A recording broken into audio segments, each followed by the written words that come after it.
আরেকটা দল ওদের জাস্ট লিপসা করার জন্য, ওইটা দখল করার জন্য মাতোয়ারা হয়ে গেছে। ক্ষমতার নেশায় তারা মাতোয়ারা।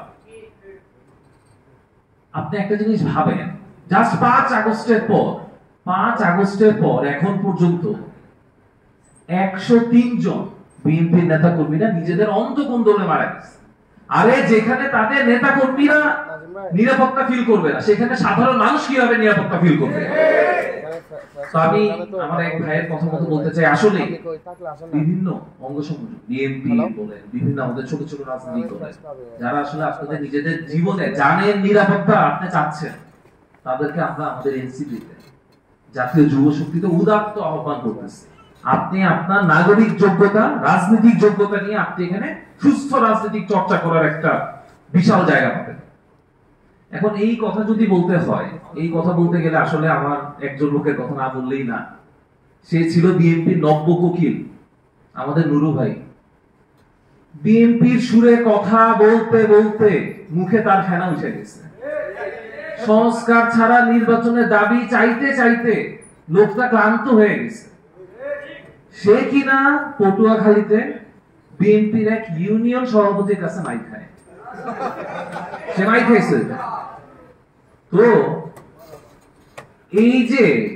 এইটা কিন্তু এই যে ছোট ছোট দল আছে না, যারা পর গাছার মতো আপনারা ক্ষমতায় বসতে চান, যারা নতুন ফ্যাসিজম করতে চান, তাদের জন্য একটা খুব খুব ভালো শিক্ষা, একটা ভালো লেসন হয়ে দাঁড়াইছে যে আপনাকে যে যখন ক্ষণিকের সময় মাথার উপরে উঠাবে, ঠিক ততটা ভাবে আছড়ে আপনাকে নিচে ফেলাবে।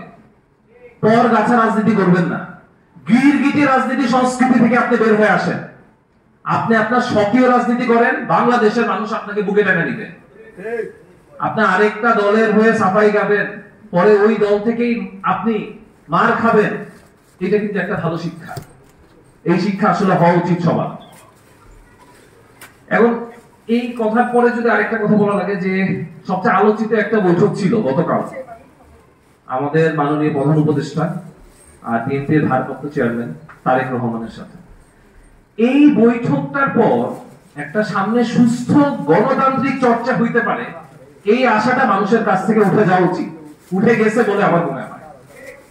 একটা মিটিং এ জুলাই সনদ সংক্রান্ত কোনো কথা ছিল না, শহীদদের বিচার নিয়ে কোনো কথা ছিল না, ছিল শুধু রাজনীতিক বাহবা।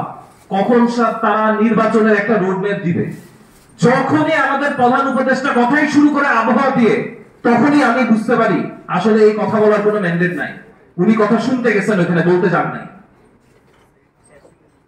আমি ওনাকে বলতে চাই যে আপনি 2000 শহীদের রক্তের উপর দাঁড়ানো আপনার এই ইন্টারিম গভর্নমেন্ট, এই পবিত্র দায়িত্বের সাথে বেইমানি করবেন না। অনেক রক্ত ঝরায় আমরা দিল্লির প্রেসক্রিপশন থেকে মুক্তি পাইছি, এখন লন্ডনের প্রেসক্রিপশন নেওয়ার চেষ্টা ভুলে করবেন না। জুলাই সনদ একটা মৌলিক সংস্কার, একটা বিচারের রোডম্যাপ দেওয়ার পর আপনি নির্বাচন দেন। জুলাই সনদ নিয়ে আপনাদের এত ভয় কেন? জুলাইকে স্বীকৃতি দিতে আপনাদের এত ভয় কেন? আমাদের শহীদ ভাইদেরকে আপনারা কি মাফিয়া বানাইতে চান?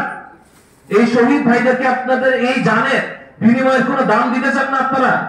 আপনারা কি 17 কোটি মানুষকে জিম্মি করে ক্ষমতার মসনদে আবার বসতে চান? সেই স্বপ্ন আপনাদের স্বপ্নই থেকে যাবে। বারবারে আমরা একটা কথা বলতেছি, আপনারা যদি নতুন করে ফ্যাসিবাদের বন্দোবস্ত করতে চান, ওইখানে আমাদের যুব শক্তি দৃঢ় হস্ত থাকবে।